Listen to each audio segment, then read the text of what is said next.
ตถาวุตตาปิธัมมัตถาจตุตาปรมัตถาโตจิตตังเจตสิกังรูปังนิพพานามิติสัพพทาขอกราบนมัสการพระมหาเถระพระสังฆาธิการพระเถรานุเถระและขอสวัสดีท่านผู้ฟังและผู้ชมทุกท่านที่ติดตามในรายการพระไตรปิฎกลอยฟ้าในส่วนที่เป็นเนื้อหาปิฎกที่3ก็คือพระอภิธรรมปิฎกนะครับครั้งนี้ก็เป็นครั้งที่55นะครับที่เราได้มาพบกันในเรื่องของรูปปรมัตถ์นะครับอยู่ในปฏิเฉดที่6นะครับ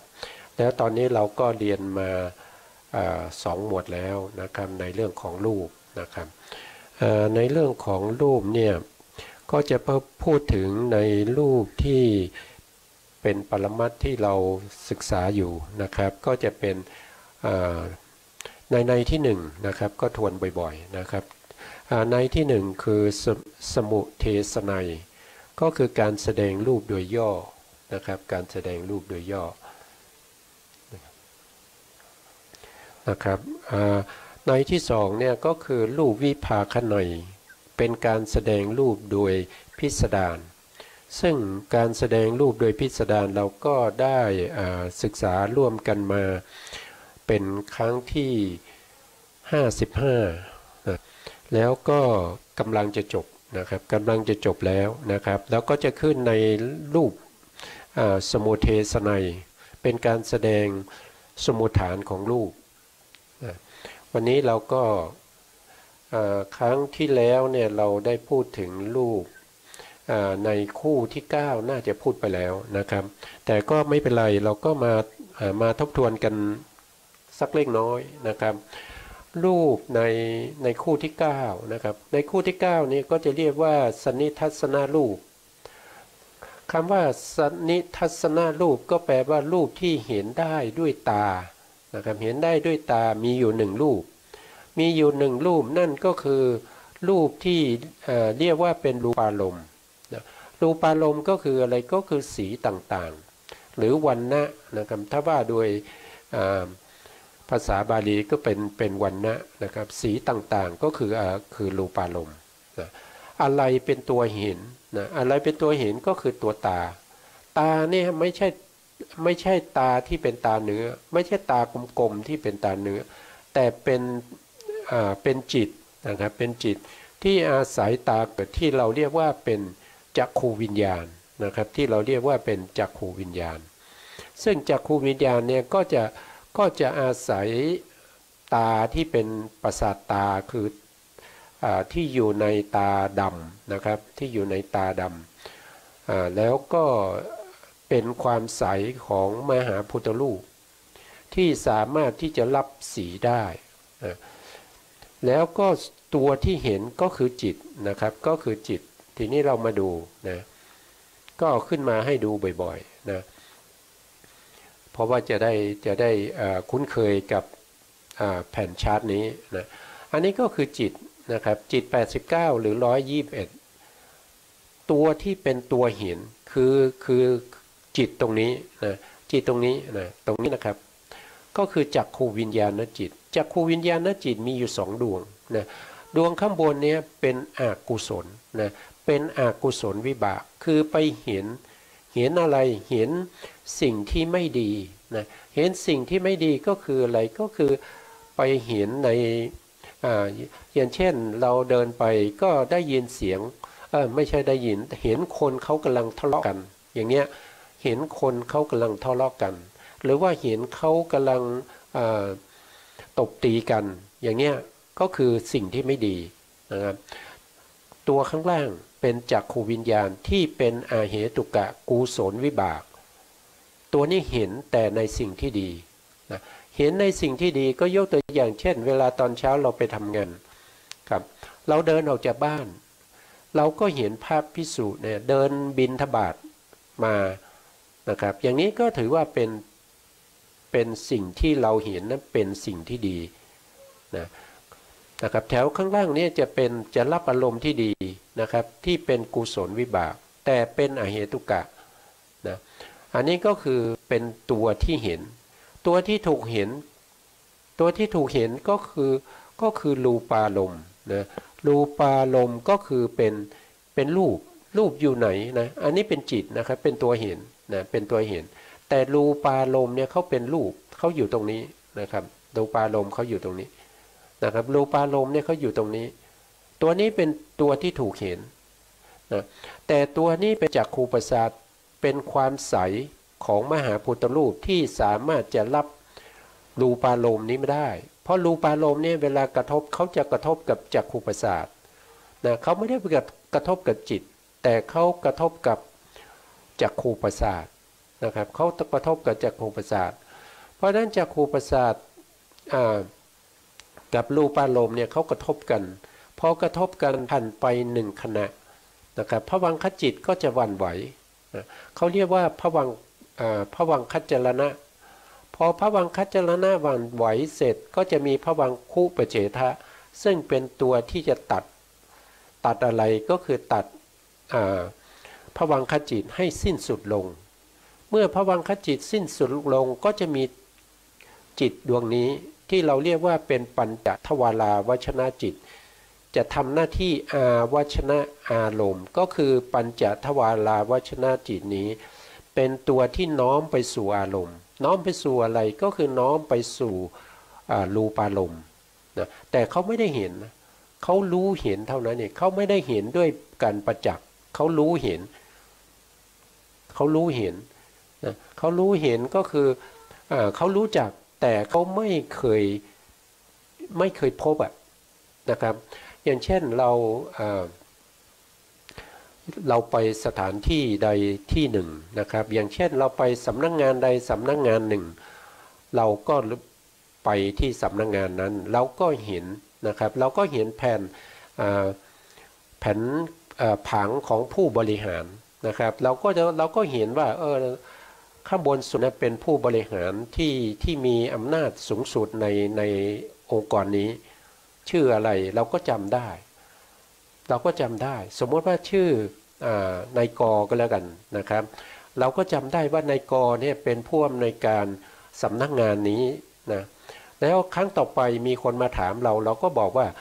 ก็นายกไงที่เขาเป็นผู้อำนวยการอยู่ในสำนักงานนี้แต่ถามว่าเราเคยเห็นไหม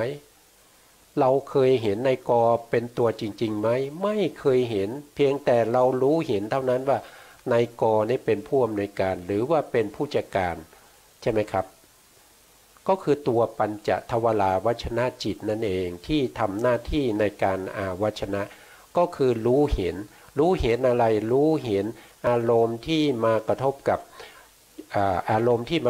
บจักขุประสาทเสร็จแล้วเขาก็พิจารณาเมื่อเขารู้เห็นเนี่ยเขาสามารถที่จะพิจารณาได้ว่าสิ่งที่เขารู้เห็นนั้นมันคือรูปารมณ์ใช่ไหมครับเมื่อรู้เห็นว่าเป็นรูปารมณ์เนี่ยเขาก็จะส่งต่อนะครับส่งอะไรต่อก็คือส่งเมื่อเขาจะดับไปนะเขาจะต้องส่งอารมณ์ต่อนะครับเขารู้ว่าเป็นรูปารมณ์เขาก็ส่งอารมณ์ต่อจิตที่จะมาเกิดเนี่ยเขาจะรู้ว่าจิตดวงไหนควรจะเกิดนะครับจิตที่เป็นจักขุวิญญาณเนี่ยควรจะเกิดเพราะว่ามันเป็นรูปารมณ์แต่จักขุวิญญาณจิตสองดวงนี้ดวงไหนล่ะที่จะเกิดเพราะว่าดวงข้างบนนี้เป็นดวงที่รับสิ่งที่เห็นไม่ดีดวงข้างล่างจะรับสิ่งที่เห็นที่เป็นสิ่งที่ดีนะครับเพราะว่าเขาเป็นกุศลวิบากก็คือเป็นผลของกุศลที่เขาเห็นนะเป็นผลของกุศลแต่ข้างบนเนี่ยที่เขาเห็นนะเป็นผลของอกุศลถ้าเป็นผลของอกุศลก็คือไม่ดีถ้าเป็นผลของกุศลก็คือดีนะเขารู้ได้ยังไงว่าสองดวงนี้ดวงไหนจะขึ้นมารับก็เพราะว่าอาวชนะนี้เป็นตัวที่รู้เห็นก่อนแล้วก็แนะนำอารมณ์ไว้ว่า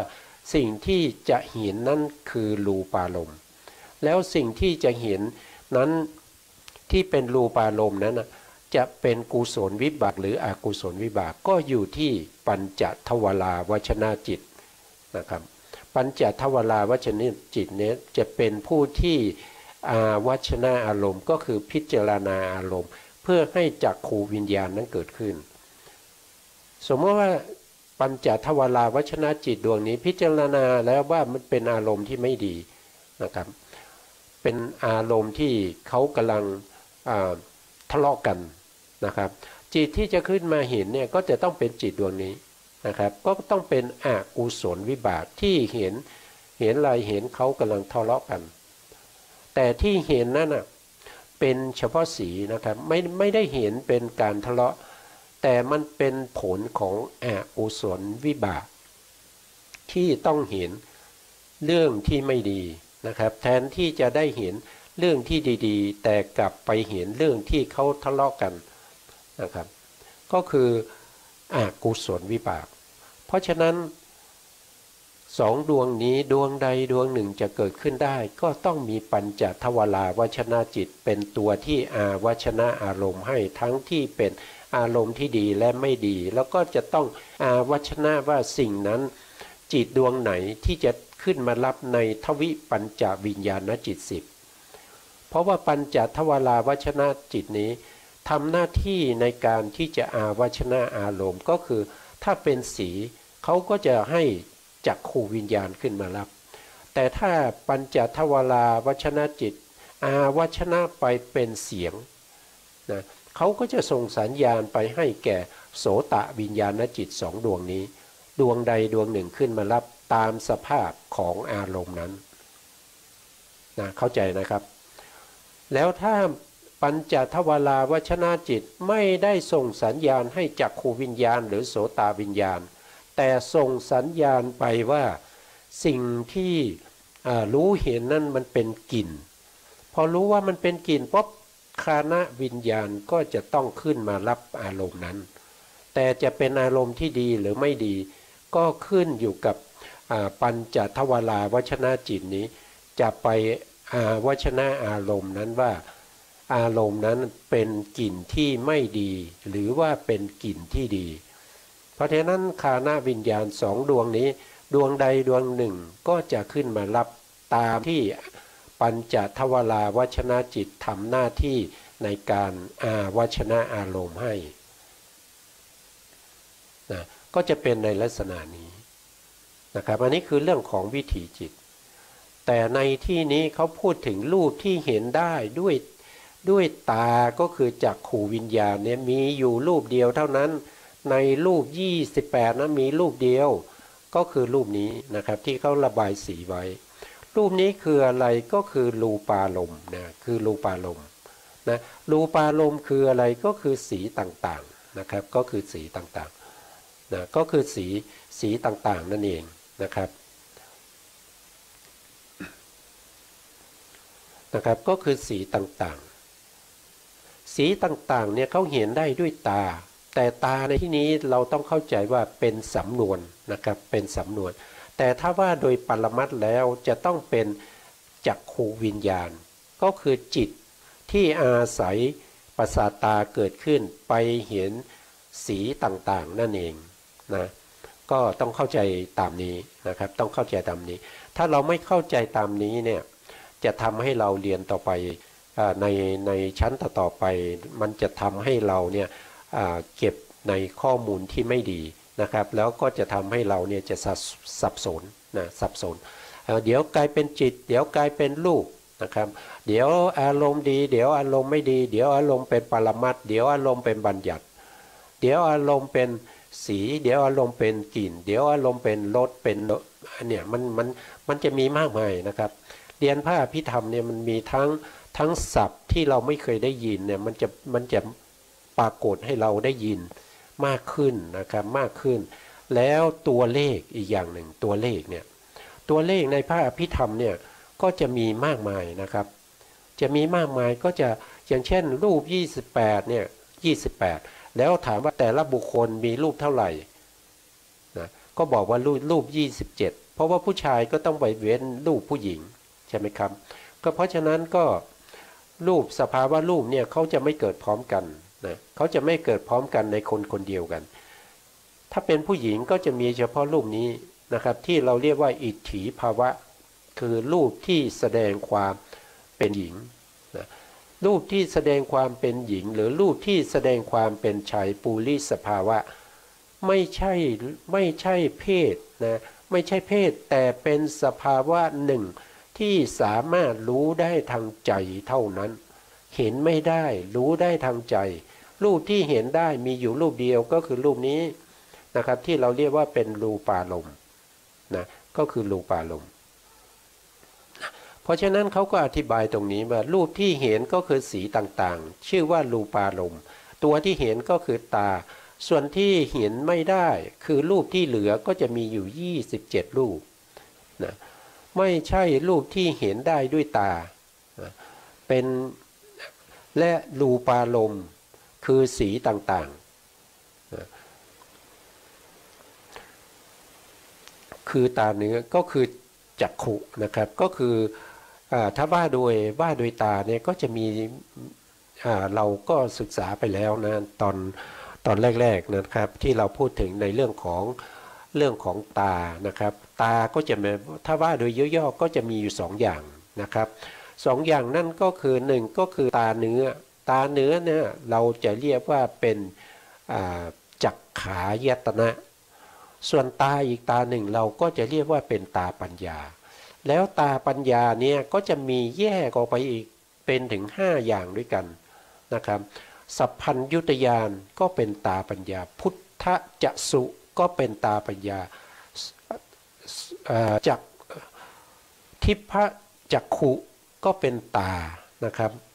ตามีมากมายนะครับตามีถ้าว่าโดยตานะครับว่าโดยตาปัญญามี5นะครับถ้าว่าโดยตาเนื้อมีอันเดียวเท่านั้นเราเรียกว่าเป็นมังสะจักษุหรือเรียกอีกอย่างหนึ่งว่าจักขายตนะนะครับอันนี้ก็เป็นเรื่องของตากับเรื่องของสีที่กระทบกันได้นะครับตัวรู้เป็นตัวจิตนะต้องจำไว้นะเพราะว่าในที่เขาพูดในเรื่องรูปเนี่ยเขาไม่ได้เอาจิตมาพูดด้วยนะเพราะฉะนั้นเราถ้าพูดถึงว่าเห็นปุ๊บเราต้องเข้าใจว่าจิตเท่านั้นที่จะเห็นได้แต่รูปไม่เห็นไม่ได้รูปไม่รู้อารมณ์รูปจะเห็นไม่ได้รูปจะได้ยินเสียงไม่ได้รูปจะได้กลิ่นไม่ได้รูปจะลิ้มรสไม่ได้รูปจะรู้กระทบสัมผัสรู้เย็นร้อนอ่อนแข็งไม่ได้นะตัวที่รู้ไม่ว่าจะเห็นสีต่างๆก็คือจิตได้ยินเสียงต่างๆก็คือจิตได้กลิ่นต่างๆก็คือจิตได้รสต่างๆรู้รสต่างๆก็คือจิตรู้เย็นร้อนอ่อนแข็งหย่อนตึงไหวก็คือตัวจิตนะไม่ใช่ตัวรูปนะไม่ใช่ตัวรูปนี้เป็นสภาวธรรมที่ไม่รู้อารมณ์นะไม่รู้อารมณ์รูปไม่รู้อารมณ์นะครับก็เข้าใจตามนี้นะต่อไปนะครับก็จะเป็นคู่ที่10นะคู่ที่10ก็คือโคจรคาหากับรูปโคจรคาหากับรูปก็คือรูปที่รับปัญจลมได้มี5อันนี้คือเขาจะพูดถึงภาษาทรูป5นะครับคือปัญจลมคืออะไรปัญจลมก็คืออารมณ์ทั้ง5นะปัญจะเนี่ยปัญจานี่ก็คือ5อารมณ์ก็คืออารมณ์นั่นเองปัญจลมมีอะไรบ้างอารมณ์5มีอะไรบ้างอารมณ์5ก็จะมีสี1ก็คือสี2ก็คือเสียง3ก็คือกลิ่น4ก็คือรส5ก็คือเย็นร้อนอ่อนแข็งหย่อนตึงไหวนะไหวเกาะกุมเอิบอาบนะครับพวกนี้จะเป็นปัญจลมนะเป็นปัญจลมนะแต่ตัวที่เป็นเอิบอาบนั้นเป็นธาตุน้ำนะครับอันนั้นต้องรู้ทางใดนะครับมารู้ทางประสาททั้ง5ไม่ได้นะ รู้ทางประสาททั้งห้าไม่ได้ประสาททั้งห้าเนี่ยจะรู้ก็คือตรงนี้ครับสี่อันแรกเนี่ยก็คือรูปารมณ์นะครับอันที่สองเนี่ยก็คือสัทธารมณ์อันที่สามก็คือคันธารมณ์อันที่สี่ก็รัสสารมณ์อันที่ห้าก็คือโพธพารมณ์เพราะฉะนั้นประสาททั้งรูปห้าเนี่ยจึงเป็นรูปที่รับปัญจารมณ์นะรับปัญจารมณ์ทั้ง5เนี่ยรับปัญจารมณ์ก็คือรับอารมณ์ได้5นะรับอารมณ์ได้5ก็คือรับสีรับเสียงรับกลิ่นรับรสแล้วก็ถูกต้องสัมผัสนะครับโพธพารมณ์เขาก็อธิบายไว้ตรงนี้นะครับถ้าเป็นรูปที่เป็นอาโคจรคาหากรูปก็คือรูปที่รับปัญจารมณ์ไม่ได้รับปัญจารมณ์ไม่ได้มีอยู่23รูป23รูปก็คือรูปสีขาวนะครับที่เป็นสีขาวนี้นะครับอันนี้เกินนะครับนี่เขียนมาเกินนะครับถ้าหน้าปันนี้เข้าไปด้วยก็จะเกินจะเป็น29นะครับแล้วก็รูปนี้เนี่ยรูปนี้ก็ซ้ำกันนะครับรูปนี้เป็นโพธพารมณ์เนี่ยซ้ำกับตรงนี้นะครับซ้ำกับปัทวีโพธพารมณ์ซ้ำกับวายโยเตโชโพธพารมณ์แล้วก็วายโยโพธพารมณ์ก็ซ้ำกันตรงนี้นะครับเวลานับรูปตามนับจำนวนรูปนะครับตามรูปนี้นะครับก็ต้องตรงนี้เขียนผิดตรงนี้ต้องเว้นเพราะว่าซ้ำกันนะครับต่อไปนะครับในโคจรคาหากันรูปเนี่ยเขาบอกว่าคือรูป23ที่เหลือ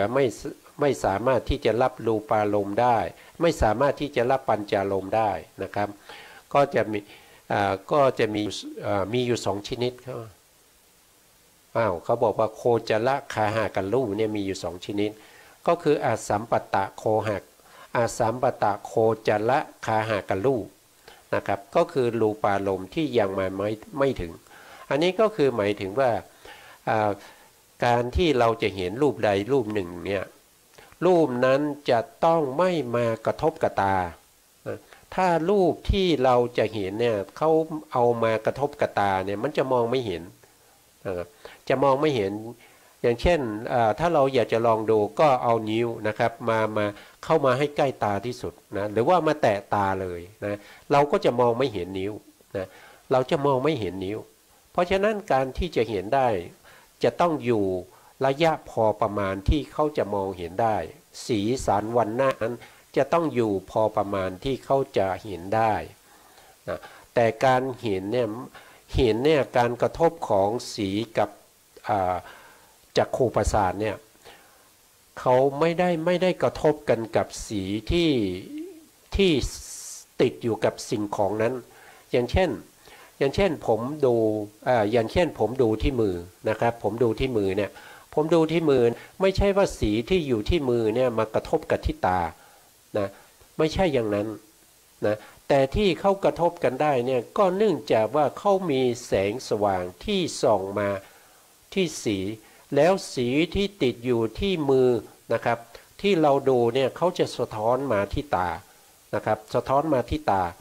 นะครับเขาจึงกระทบกันนะเพราะฉะนั้นไม่ว่าจะเป็นสีที่อยู่ที่มือหรือแสงสว่างนะครับจึงมีความสำคัญต่อการเห็นนะต่อการเห็นนะครับแต่ตัวองค์ธรรมจริงๆของรูปารมณ์เนี่ยก็คือตัวสีที่อยู่ที่วัสดุต่างๆหรือว่าสิ่งมีชีวิตทั้งหลายที่เรากำลังดูอยู่ที่เขาอยู่เฉพาะหน้าเรานะครับแต่ถ้าเขาอยู่ข้างหลังเราจะมองไม่เห็นนะเขาต้องอยู่เฉพาะหน้านะเขาต้องอยู่ข้างหน้าแล้วก็อยู่ในระยะพอประมาณนะบางคนเนี่ยสายตาอาจจะดีนะครับอาจจะมองได้ไกลนะมองได้เห็นได้ไกลก็สามารถที่จะมีระยะที่ไกลนะครับอย่างเช่นพระสัมมาสัมพุทธเจ้าเนี่ยพระพุทธองค์เนี่ยสามารถที่จะมองเห็นด้วยตาเปล่าของพระพุทธองค์เนี่ยนะครับระยะไกลถึง16 กิโลนะครับไกลถึง16 กิโลก็คือการที่พระพุทธองค์อยู่ บนเขาคิชกูฏนะครับตรงที่ที่พระพุทธองค์ประทับอยู่นะครับก็สามารถที่จะมองออกไปนะครับสามารถที่จะเห็นคนทั้งหลายหรือสัตว์ทั้งหลายนะครับที่กำลังเคลื่อนไหวอิริยาบถกำลังดำเนินชีวิตประจำวันอยู่หรือว่าอะไรก็ตามที่อยู่ห่างไปจากตรงนั้น1 โยชน์เนี่ยพระพุทธองค์สามารถที่จะมองเห็นได้โดยไม่ได้ใช้ทิพจักขุนะครับไม่ได้ใช้ทิพจักขุแต่ถ้าใช้ทิพจักขุจะได้เห็นมากไกลกว่านั้นอีกนะไกลกว่านั้นอีก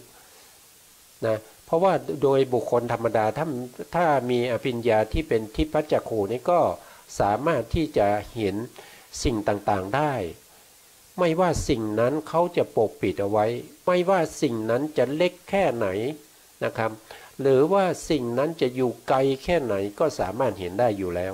นะครับไม่จำเป็นจะต้องเป็นทิพจักขุของพระสัมมาสัมพุทธเจ้าเพราะทิพจักขุของพระสัมมาสัมพุทธเจ้าเนี่ย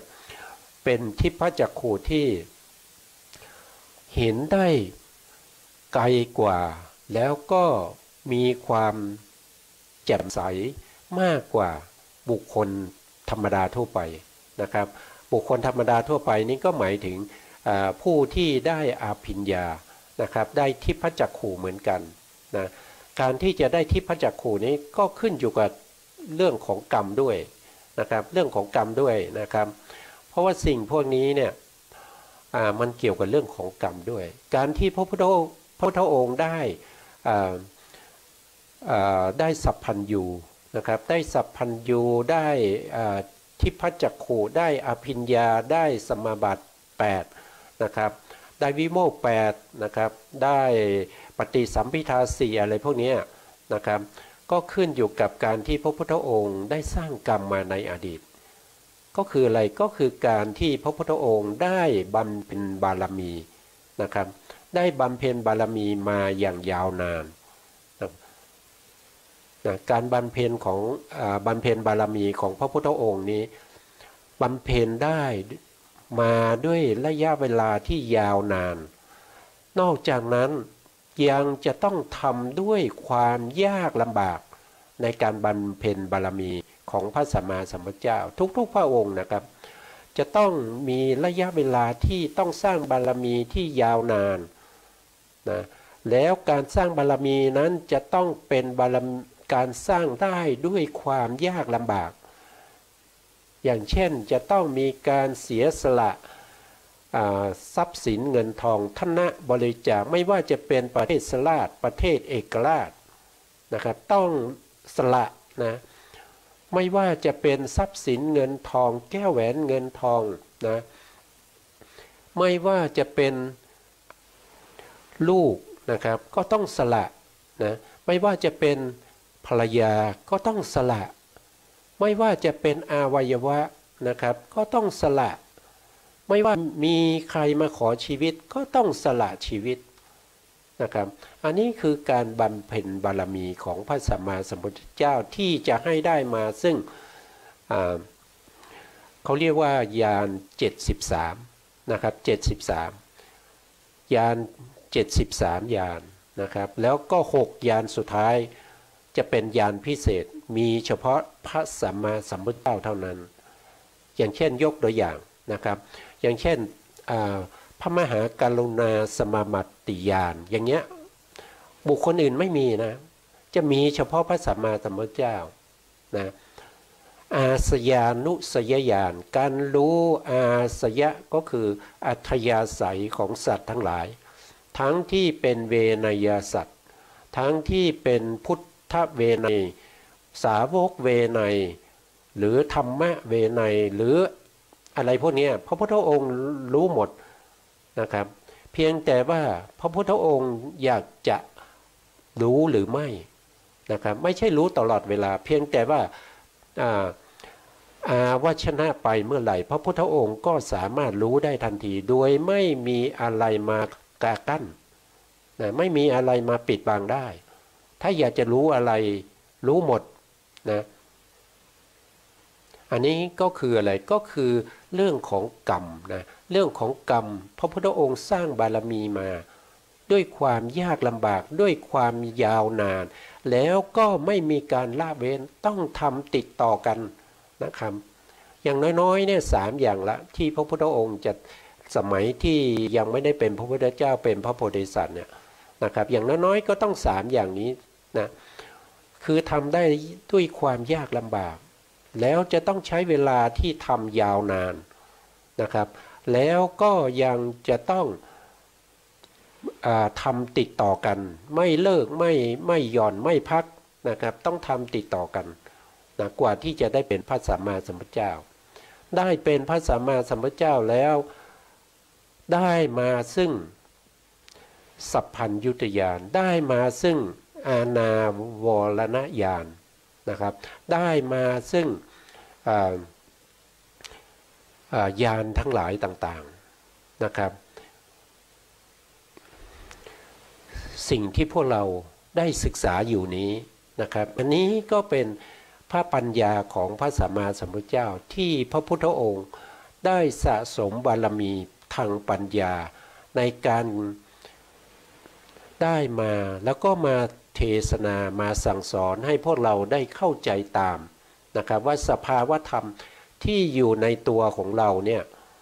มันเป็นสภาวธรรมที่มีจริงนะครับมีจริงแล้วก็สิ่งที่เป็นจริงเหล่านี้มันเป็นอนิจจังมันเป็นทุกข์มันเป็นอนัตตาไม่ใช่ไม่มีนะครับมันมีจริงๆแต่มันเป็นอนิจจังมันเป็นทุกข์มันเป็นอนัตตาแล้วพระพุทธองค์ยังแนะนำวิธีให้เราว่าเราจะเข้าสู่ความสุขนะครับเข้าถึงความเป็นพระนิพพานจากการที่เราศึกษาในพระธรรมคำสั่งสอนของพระพุทธเจ้าแล้วนำไปประพฤติปฏิบัติด้วยวิธีใดนะครับเพราะฉะนั้นพระพุทธองค์จะมีจุดมุ่งหมายในการที่จะให้มนุษย์เรานะครับไม่ว่าจะเป็นเทวดานะครับไม่ว่าจะเป็นพรหมนะครับทั้งหมดนะไม่ว่าจะเป็นเดรัจฉานเป็นเปรตเป็นอสุรกายเป็นสัตว์นรกก็ตามนะครับถึงแม้ว่าเขายังไม่อบายสี่เนี่ยเขายังไม่สามารถที่จะบรรลุธรรมได้แต่พระพุทธองค์เมื่อเห็นนะครับรู้ว่าสัตว์นี้ภพนี้เป็นเดรัจฉานนะครับถ้าได้ฟังพระธรรมนี้นะครับก็จะเป็นอุปนิสัยแล้วเขาจะจุติจากความเป็นเดรัจฉานไปเกิดเป็นเทพบุตรแล้วก็จะได้ตรัสรู้ธรรมที่สวรรค์พระพุทธองค์ก็จะแสดงพระธรรมนั้นให้ฟังนะครับก็มีหลายเรื่องนะครับที่เป็นเดรัจฉานนะครับแล้วก็ได้ไปเกิดเป็นเทพบุตรนะครับแล้วก็ได้ตรัสรู้ธรรมนะครับอันนี้ก็เป็นเรื่องของเรื่องของกรรมจริงๆก็เรื่องของกรรมนะครับการที่พระพุทธองค์ทรงสร้างกรรมแบบนี้มาจึงได้มาซึ่งสิ่งพวกนี้นะครับถ้าพวกเราเนี่ยนะครับบางคนสงสัยนะครับบางคนก็ชอบสงสัยนะชอบสงสัยเนี่ยก็คือศรัทธาไม่ค่อยมากนะครับไม่ปรงใจเชื่อนะการที่จะปรงใจเชื่อเนี่ยจะต้องฟังนะครับจะต้องฟังธรรมนะครับจะต้องฟังธรรมแล้วก็นำไปพิจารณาหาเหตุหาผลว่ามันเป็นอย่างนี้ได้เพราะอะไรทำไมคนธรรมดาถึงทำไม่ได้ทำไมพระพุทธองค์ถึงทำได้นะครับเราก็จะต้องมีการเก็บข้อมูลนะครับให้มากๆฟังเยอะๆนะครับให้รู้ในพระธรรมคำสั่งสอนนะครับของพระสัมมาสัมพุทธเจ้าให้เกิดมีศรัทธานะครับเมื่อเกิดมีศรัทธานะครับเกิดมีศรัทธานะครับสมาธิปัญญาสตินะครับวิริยะความเพียรขันตินะครับพวกนี้มันจะตามมาหมดนะครับมันก็จะตามมาเองนะเพราะฉะนั้นเนี่ยถ้าเราสงสัยในเรื่องไหนนะครับก็มีให้ศึกษาอยู่แล้วในพระไตรปิฎกมากมายนะครับ ขออภัยครับ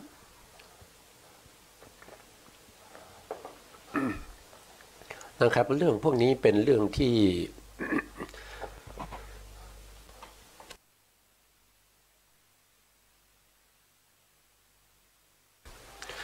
ก็เราก็สนใจนะสนใจก็น่าจะต้องศึกษานะครับอย่างเช่นผมนี่ตอนแรกนะครับผมก็สนใจนะผมก็สนใจแล้วก็ศึกษาแล้วก็เกิดปัญหาขึ้นมาหลายอย่างนะครับแต่ปัญหาทั้งหมดที่ผมสงสัยแล้วก็ผมได้ศึกษามาจนปัจจุบันเนี่ยผมไม่มีอะไรที่สงสัยในพระพุทธเจ้านะครับไม่สงสัยนะครับไม่สงสัยในพระธรรมแล้วก็ไม่สงสัยในพระสงฆ์นะครับไม่สงสัยแต่เพียงบางเรื่องนะครับที่ผมยังไม่รู้นั่นแสดงว่าผมยังเข้าไม่ถึงก็คือยังไม่ได้ศึกษาทั้งหมดยังศึกษาไม่ถึงนะครับแต่ทุกเรื่องที่ผมสงสัยเมื่อก่อนเนี่ยผมศึกษาไปเรื่อยๆจนถึงณจุดหนึ่งผมก็จะเข้าใจในสิ่งที่ผมสงสัยนั้นนะครับดังนั้นผมจึงมีความตั้งใจนะครับในการที่จะถึงแม้ผมจะมีความรู้แค่เป็นอย่างที่เคยพูดนะครับว่าผมเป็นผู้ที่เรียนมาก่อนเป็นพี่สอนน้องนะครับลักษณะนั้นนะครับนะแต่ผมก็มีความปรารถนาที่จะเผยแผ่พระธรรมคำสั่งสอนของพระสัมมาสัมพุทธเจ้านะครับให้ทุกท่านนะครับที่พอจะรับฟังได้นะครับหรือว่าท่านผู้ฟังนะครับผู้ชมที่มีความรู้นะครับมีความสามารถในการที่จะเห็นว่าในสิ่งที่ผมพูดไปแล้วไม่ถูกต้องอย่างนั้นอย่างนี้ก็สามารถที่จะคอมเมนต์มาใน Facebook ได้นะครับก็หรือว่าจะถามปัญหาก็ถามมาใน Facebook ได้นะครับผมก็จะเข้าไปดูนะครับแล้วก็จะตอบปัญหานะครับและสิ่งใดที่ผมไม่รู้นะครับที่ท่านรู้ท่านก็แนะนำผมนะครับเพื่อเป็นการแลกเปลี่ยนนะครับแลกเปลี่ยนความรู้ความเข้าใจกันนะครับนี่ก็เป็นเรื่องที่เราช่วยกันนะครับช่วยกันในการที่จะส่งเสริมแล้วก็จำลงทนุถนอมพระพุทธศาสนาเอาไว้นะครับให้มีอายุยืนยาวไปนะครับอย่าให้พระพุทธศาสนาในประเทศไทยเนี่ยเสื่อมไปก่อนพระพุทธศาสนาในประเทศอื่นเลยนะครับอย่างน้อยก็ให้ใกล้ๆ 5,000 ปีนะครับที่พระพุทธองค์ทรงได้พยากรณ์ไว้แล้วนะถ้าพระพุทธศาสนาของประเทศไทยเราเสื่อมไปก่อนประเทศอื่นนั่นก็คือประเทศเราจะไม่มีพระพุทธศาสนาแล้วนะครับเพราะฉะนั้นประเทศไทยเราก็ไม่เป็นประเทศที่เป็นมัชชิมาประเทศนะครับแล้วก็ไม่มีบุคคลที่เขาเรียกว่าเป็นกัลยาณมิตรนะครับไม่มีบุคคลที่จะแนะนำเราได้นะครับไม่รู้เรื่องของปรมัตถธรรมไม่รู้บุญไม่รู้บาปนะอันนี้ก็ช่วยกันนะครับช่วยกันทั้งผู้ฟังแล้วก็ผมด้วยนะครับช่วยกันศึกษาแล้วก็ช่วยกันเผยแผ่นะครับอย่าให้ศาสนาอื่นเขาเข้ามาแล้วเขาแกล้งมาถามนะครับเขาแกล้งมาถามนู่นถามนี่นะครับเขามาทดสอบแล้วเราก็ตอบอะไรเขาไม่ได้เลยในเรื่องของพระธรรมนะครับ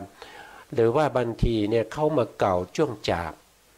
ในพระธรรมคำสั่งสอนในพระพุทธศาสนานะครับเราก็เป็นบุคคลที่สามารถที่จะแก้นะครับแก้ให้เขาได้เข้าใจได้นะครับถ้าเป็นไปได้ก็ทำให้เขาเนี่ยได้เข้าใจในพระธรรมคำสั่งสอนให้เขาได้เปลี่ยนความคิดนะครับได้มาเป็นสัมมาทิฏฐิ นะครับได้มาช่วยกันบำรุงรักษาพระพุทธศาสนาให้มีอายุยืนยาวต่อไปนะครับที่หวังอยู่ทุกวันนี้ก็คือหวังว่าประเทศไทยเราก็ยังจะต้องมีพระธรรมคำสั่งสอนของพระสัมมาสัมพุทธเจ้าตราบเท่า 5,000 ปีนะครับอย่าได้สูญหายไปเลยนะครับอย่าได้เอาคำสั่งสอนอย่างอื่นมาแทนคำสั่งสอนของพระสัมมาสัมพุทธเจ้าเลยนะครับช่วยกันนะครับพวกเราช่วยกันได้ก็ถือว่าดีนะครับถ้าช่วยกันไม่ได้มันก็จะเสื่อมไปนะครับมันก็จะเสื่อมไปเร็วนะครับเพราะฉะนั้นก็หวังว่าเราคงจะช่วยกันศึกษาแล้วก็เผยแผ่ต่อไปนะครับนะก็ช่วยกันนะมีปัญหาหรือว่าจะแนะนำอะไรก็คอมเมนต์มาใน Facebook ได้นะครับนะเอาละครับต่อไปเราก็ต่อเลยนะครับต่อเลยนะตรงนี้เนี่ยเขาก็บอกว่ารูปที่เห็นได้เนี่ยคือรูปที่ไม่เข้ามาถึงจักขุประสาทไม่เข้ามากระทบกับจักขุประสาทอย่างที่เราเข้าใจนะครับคือการที่เข้ากระทบเนี่ยก็คือสีที่อยู่ในวัสดุที่เราเห็นแล้วก็มีแสงสว่างส่องไปแล้วก็แสงสว่างนั้นก็สะท้อนมาซึ่งแสงสว่างนั้นที่สะท้อนมานั้นก็คือรูปนะครับก็คือสีนะก็คือสีที่อยู่ที่วัสดุสิ่งของนั้นกระทบกับตาเรานะครับให้เราเห็นได้นะครับไม่ใช่สีที่อยู่ในวัสดุแล้วก็มาทั้งวัสดุทั้งสีเลยมากระทบกับตาอย่างนี้ไม่เห็นนะครับอย่างนี้ไม่เห็นนะครับนะเขาบอกว่าสิ่งที่เป็นอารมณ์ที่มาไม่ถึงเนี่ยมีอยู่2 อย่างนะครับมี2 อย่างก็คือสิ่งที่มากระทบกับจักขุประสาทก็คือสีนะครับแล้วก็อีกอย่างหนึ่งก็คือโสตประสาทอันนี้ก็คือประสาทหูเขาบอกว่าเสียงเนี่ยจะมากระทบกับประสาทหูเนี่ยจะไม่ได้ยินนะครับเขาว่าอย่างนั้นนะแต่มีบางในนะครับเขาพูดถึงนะครับอัตถกถาจารย์รุ่นหลังนะครับก็มีนะครับที่พูดถึงว่าโสตเนี่ยเป็นได้2 อย่างทั้งที่มาถึงแล้วมากระทบแล้วกับที่ยังไม่มากระทบนะครับเฉพาะโสตนะครับแต่ถ้าเป็นจักขุเนี่ยมากระทบไม่ได้ถ้ามากระทบเลยเนี่ยจะมองไม่เห็นนะครับนะอันนี้เขาก็บอกในที่นี้ว่าสิ่งที่มากระทบมาถึงเลยกระทบกับประสาทตากับประสาทหูเนี่ยจะรับไม่ได้นะครับต่อไปอันที่2นะครับก็คือสัมปัตตะโคจรคาหากรูปนะครับก็คือรูปที่รับอารมณ์ที่ถึงแล้วนะครับอันนี้ก็ง่ายนะครับอย่างเช่นคานาประสาทนี้ก็รับกลิ่นก็คือกลิ่นนั้นจะต้องมากระทบกับคานาประสาทเลยนะครับแล้วก็ชิวหานี่เห็นง่ายๆเลยนะครับต้องเอามาแตะที่ลิ้นนะครับถึงจะได้รสนะกายประสาทก็เช่นเดียวกันนะครับต้องเข้าไปกระทบเลยก็ต้องเข้าไปสัมผัสเลยนะครับถึงจะรู้ว่าเย็นร้อนอ่อนแข็งนะครับนะครับบางคนอาจจะว่าบางครั้งเนี่ยผมก่อกองไฟไว้นะครับก่อกองไฟไว้บางทีผมเข้าไปใกล้ผมยังไม่ได้กระทบกับไฟเลยทำไมมันร้อนทำไมรู้สึกร้อนนะครับทำไมรู้สึกร้อนอันนั้นก็เป็นจริงๆแล้วที่ร้อนนั้นน่ะก็คือเป็นอุตุแล้วนะครับเป็นอุตุแล้วที่เขาที่เรามองไม่เห็นนะครับที่มันเป็นรัศมีที่แผ่ออกมานะครับก็กระทบแล้ว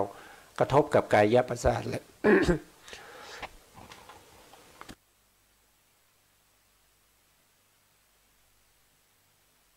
กับกายประสาทแล้วนะครับถึงรู้สึกได้ว่ามันร้อนนะครับ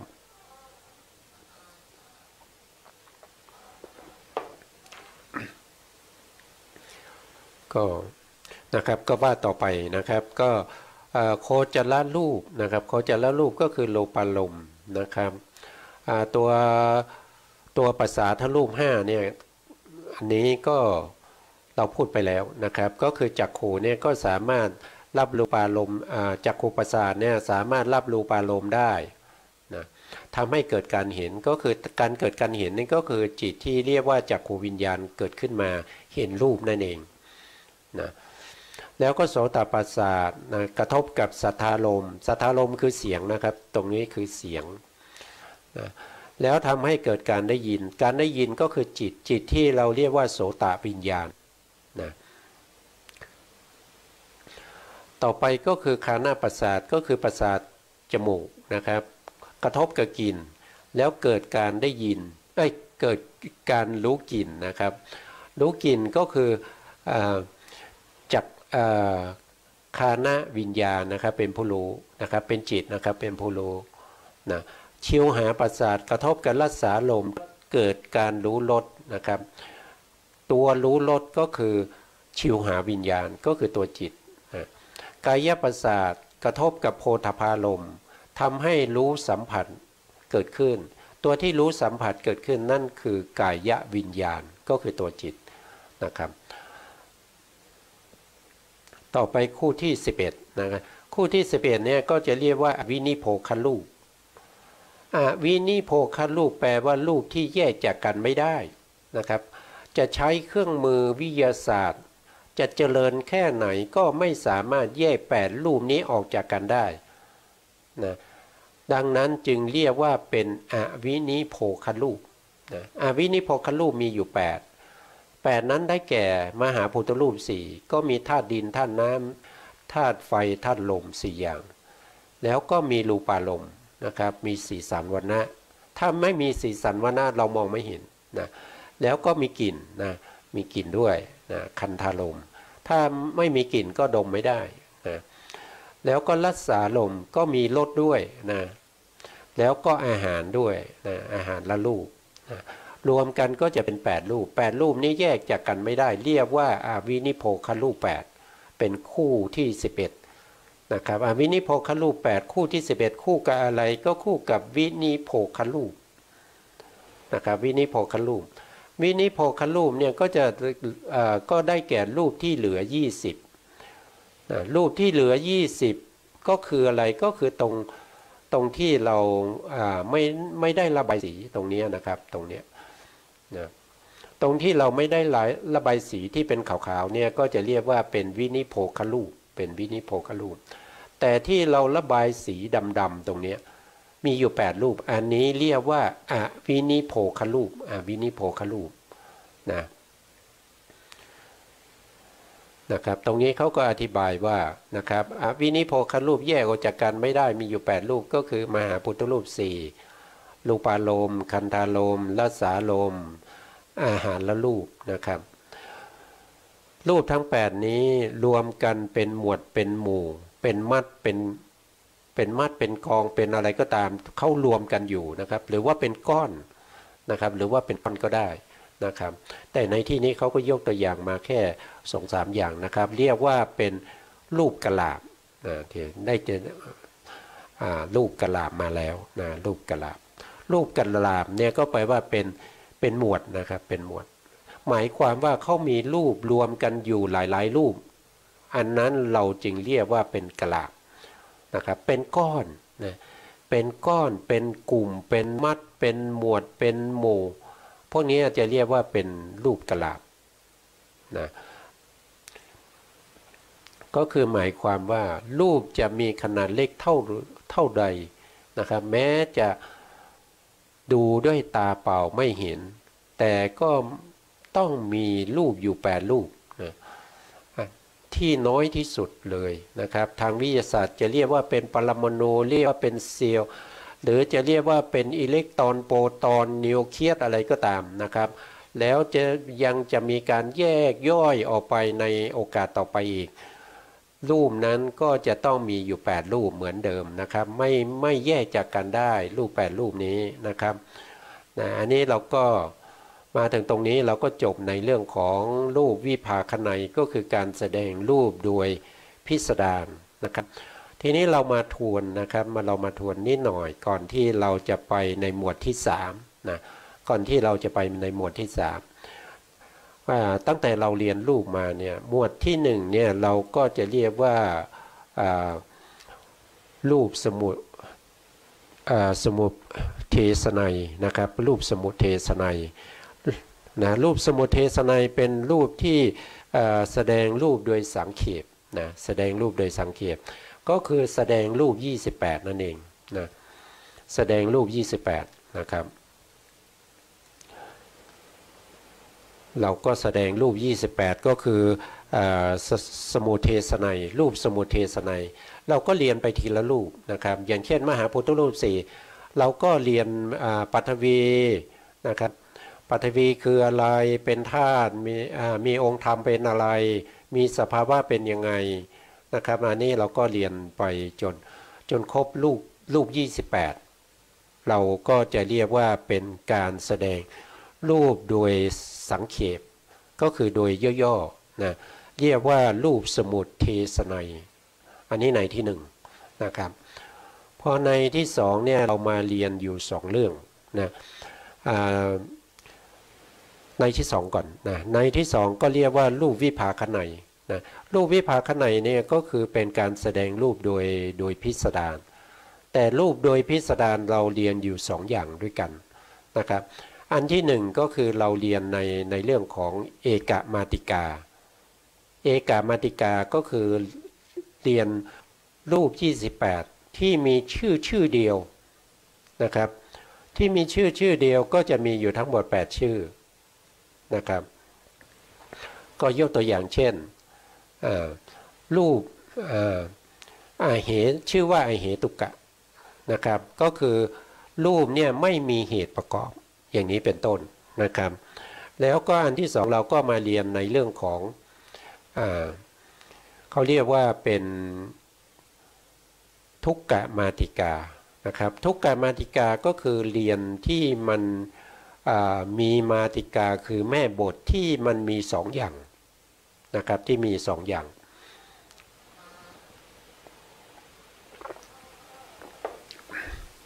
ที่มี2อย่างที่เราเรียนไปเนี่ยก็จะมีอยู่ทั้งหมด11คู่นะครับเราเพิ่งเรียนจบไปเลยนะครับเราเพิ่งเรียนจบไปใน11คู่นั้นนะครับ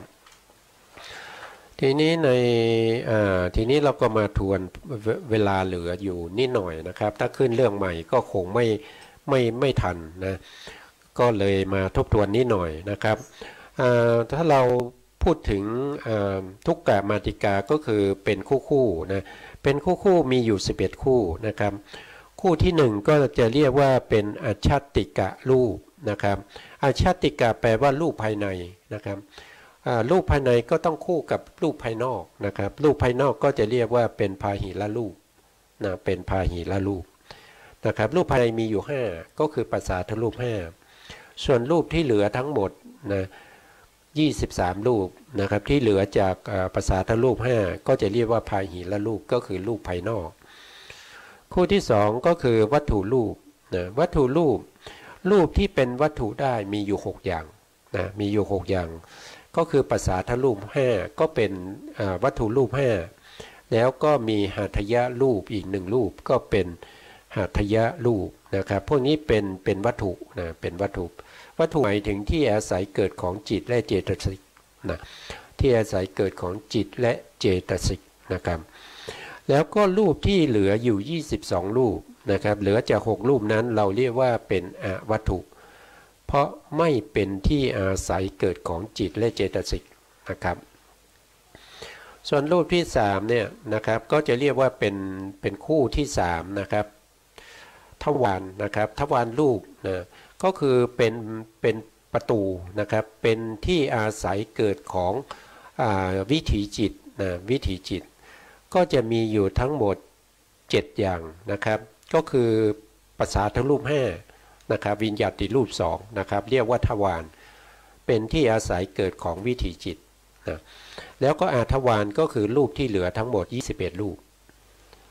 นะครับ21รูปส่วนคู่ที่4นะคู่ที่4ก็จะเรียกว่าอินทริยรูปอินทริยรูปก็คือหมายถึงรูปที่เป็นอินทรีย์เป็นใหญ่เป็นผู้ปกครอง รูปที่เป็นอินทรีย์ก็จะมีอยู่8รูปก็คือปัสสาวะรูป5ภาวะรูป2ชีวิตรูป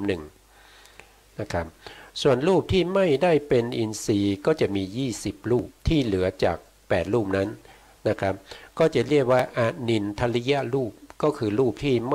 ม่เป็นอินทรีย์ไม่ได้เป็นใหญ่ไม่ได้เป็นผู้ปกครองไม่ได้เป็นผู้นำนะครับในการที่จะในสภาวะธรรมหรือในสัมปยุตธรรมนั้นๆนะคู่ที่5ก็จะเป็นโอลาลิกรูปโอลาลิกรูปก็จะมีอยู่12นะครับก็คือปัสสาวะรูป5วิสยารูป7นะแล้วก็ส่วนที่เหลือก็จะเป็นสุขุมรูปก็จะมีอยู่ทั้งหมด16นะครับแล้วก็สันติเกรูปนะสันติเกรูปก็คือรูปที่ใกล้นะคู่กับอะไรคู่กับทูเลรูปทูเลรูปก็คือรูปที่ไกลนะแล้วก็คู่ที่7ก็คือสัพปฏิฆารูปนะแล้วก็คู่กับอะไรก็คู่กับอปฏิฆะ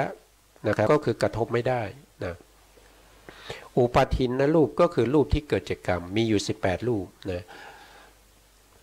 ส่วนรูปที่เป็นอนุปาทินรูปก็คือรูปที่ไม่ได้เกิดจากกรรมก็มันมีอยู่40ก็คือจิตตชรูป15อุตุชรูป13อาหารรูป12นะครับแล้วก็คู่ที่9เรียกว่าสนิทัศนรูปก็คือรูปที่เห็นได้ด้วยตานะครับกับอนิทัศนรูปก็คือรูปที่เหลือ27นะครับเห็นไม่ได้ด้วยตานะครับคู่ที่10ก็จะเป็นโคจรคหากรูปก็คือรูปที่รับปัญจลมมีอยู่5รูปก็คือปัสสาวะรูป5นะครับอโคจรคหากรูปก็คือรูปที่ไม่รับปัญจลมนะครับก็จะมีอยู่23รูปส่วนรูปที่11คู่ที่11ก็จะเรียกว่าวินิโพครูป8นะครับเป็นรูปที่แยกจากกันไม่ได้กับวินิโพคกับคู่กับวินิโพครูป8ก็คือรูป20ที่แยกจากกันได้นะครับอันนี้ก็ทั้งหมดนะครับเราก็จะจบในที่2นะครับในครั้งต่อไปเราก็จะมาเรียนในที่3นะครับตอนนี้ก็ดูเวลาก็จะหมดแล้วนะครับเพราะฉะนั้นก็จะขอคืนเวลานะครับจะขอคืนเวลาให้สถานีนะครับสัตว์โลกย่อมเป็นไปตามกรรมนะครับสุดท้ายนี้นะครับก็ขอกราบขอบพระคุณพระครูสมุทรวิสุวัฒน์วรกิจโจผู้บริการสถานีขึ้นเพื่อการศึกษาพระพุทธศาสนาในวัฒนธรรม FM 104.5 วัดฝ่ายหญิงนะครับแล้วก็ขอบคุณท่านผู้ฟังและผู้ชมทุกท่านนะครับที่มาติดตามในรายการพระไตรปิฎกลอยฟ้าในเนื้อหาของพระอภิธรรมครับผมขอให้ท่านผู้ฟังและผู้ชมจงมีแต่ความสุขความเจริญครับสวัสดีครับ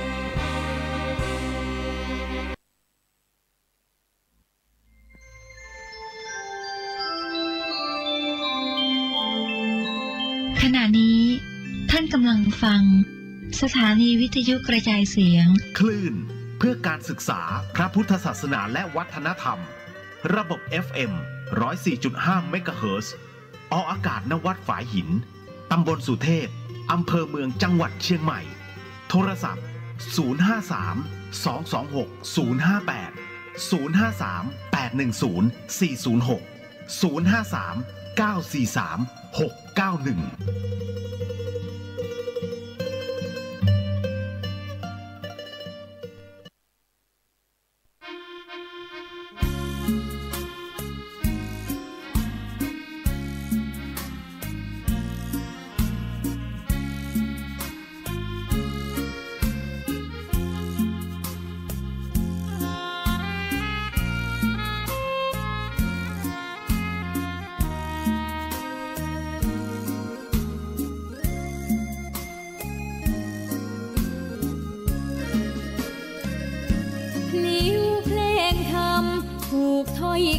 เข้าถึงจิตใจฟังรายการวิทยุเสียงใสส่งถึงใจไปสู่ปลายนาสารธรรมน้อมนำมองพระศาสดาบอกผู้คนทั่วลาหันมาเข้าวัดฟังธรรมคลื่นเสียงนี้เป็นคลื่นธรรมะจากใจส่ ส่งถึงบ้านไกลบ้านไกลฟังได้สุขใจล้ำยามดึกดื่นค่อนคืนมีงานต้องทำเป็นคลื่นสารธรรมเน้นย้ำธรรมะเพื่อนใจเสียงคลื่นธรรมบอกหลัก